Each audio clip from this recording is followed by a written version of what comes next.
제가 오늘 말씀드리는 법을 선택해서 치료한다면 다른 사람이 나를 못 알아볼 정도로 개선될 수 있습니다.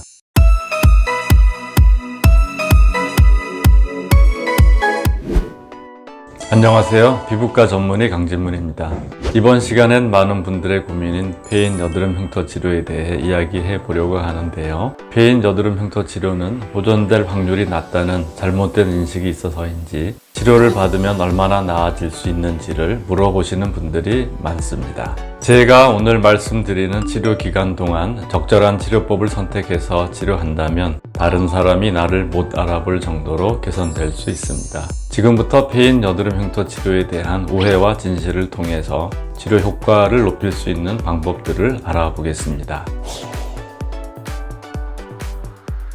일반적인 흉터가 피부 표면의 상처로 인해 생기는 것이라면 폐인 여드름 흉터는 진피 속 만성 염증에 의해 비정상적으로 섬유 조직들이 유착되면서 생기는데요. 피부 겉면이 아닌 진피 속에 형성되기 때문에 보기보다 흉터의 깊이가 깊은 것이 특징입니다.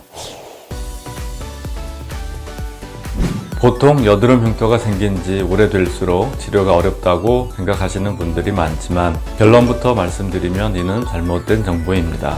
여드름 흉터 치료의 난이도는 흉터가 얼마나 파였는지, 개인의 피부 재생력이 어느 정도인지 등에 따라 결정되는 것이지 여드름 흉터가 발생한 시기와는 전혀 무관합니다. 앞서 설명드렸던 것처럼 프락셀같이 피부 표면만을 자극하는 레이저로는 진피 속에 생긴 폐인 여드름 흉터를 치료하기는 어렵습니다. 폐인 여드름의 흉터는 모양과 면적에 맞는 효과적인 시술이 이루어져야 하는데요. 둥근 모양의 롤링형 흉터에는 피부를 끌어당기고 있는 섬유끈을 끊어 피부가 올라오게끔 하는 서브시전이 가장 좋습니다. 또 다른 방법으로는 필러를 사용하는 방법이 있는데요. 필러는 효과는 좋지만 그 유지 기간이 대략 1-2년 정도로 일시적으로 효과를 볼 수 있다는 점을 염두하셔야 합니다. 폐인 여드름 흉터의 가장 흔한 형태인 송곳형 흉터는 흉터의 면적이 좋지만 깊은 경우가 많아 흉터 부위 깊은 곳에 약물을 도포하고 일부를 상처를 유도해 새살이 차오르게 하는 도트 필링이 가장 효과적입니다. 단, 시술을 제대로 했을 때에 한해서라는 전제 조건이 붙는데요. 도트 필링이 송곳형 여드름 흉터의 보편적인 치료법이기는 하나 제대로 시술하는 곳이 많지 않기 때문입니다. 마지막으로 네모난 박스형 흉터의 경우에는 크기에 따라서 치료 방법이 달라집니다. 작은 경우에는 앞서 언급한 도트 필링이 도움이 되고 큰 경우에는 서브시전이 좋습니다. 그런데 사실 폐인 여드름 흉터를 편의상 형태에 따라 세 가지로 분류하고는 있지만 사람마다 폐인 모양과 깊이가 다양하기 때문에 레이저 치료와 함께 복합 치료가 필수적입니다.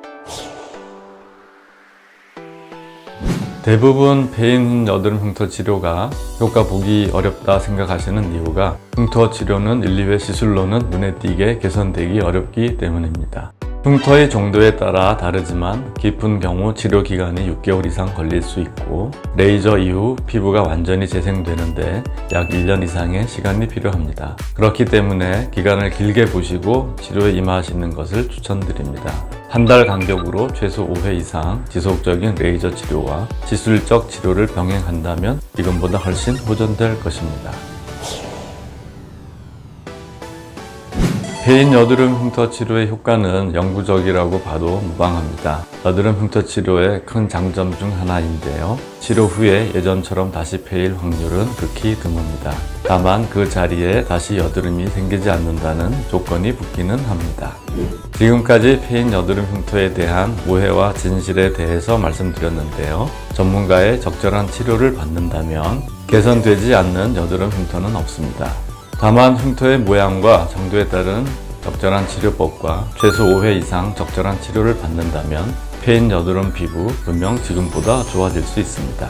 이 밖에 폐인 여드름 흉터와 관련해서 궁금한 점이 있으시다면 댓글로 남겨주시길 바랍니다. 이번 영상이 도움이 되셨다면 구독과 좋아요, 알림 설정까지 눌러주세요. 지금까지 피부과 전문의 강진문이었습니다. 감사합니다.